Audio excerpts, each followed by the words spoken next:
C'est au cours d'une conférence de presse animée hier que le chef du gouvernement gabonais a annoncé la levée des restrictions dans plusieurs secteurs clés. Le couvre-feu en vigueur depuis 4 mois est légèrement allégé. Il passe de 20h à 5h du matin, avec un retour aux horaires habituels de travail dans le secteur public, 7h30 à 15h30. Quant aux frontières terrestres et maritimes, elles restent fermées.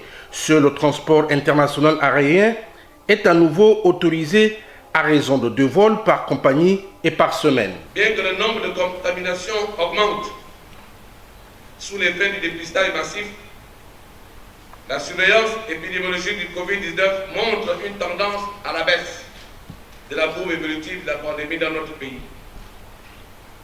En effet, la prévalence du Covid-19 est passée d'une moyenne de 24% au mois de mai à 14,4% au mois de juin.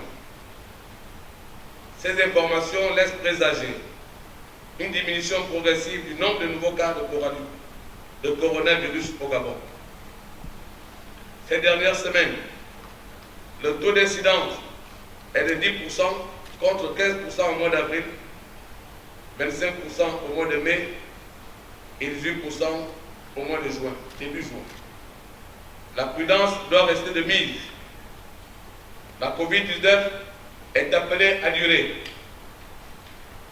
Nous devons apprendre à vivre avec ce virus et à nous adapter en conséquence.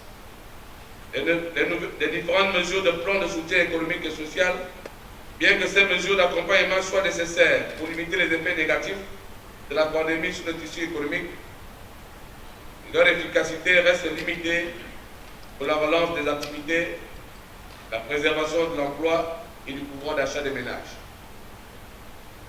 De surcroît, l'espace budgétaire de plus en plus limité ne permet pas de maintenir ces mesures d'accompagnement dans la durée. C'est pourquoi le gouvernement cherche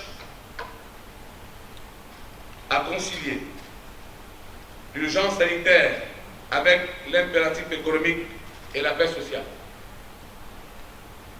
C'est dans cette perspective que le président de la République, chef de l'État, son Excellence Ali Bongo Ondimba,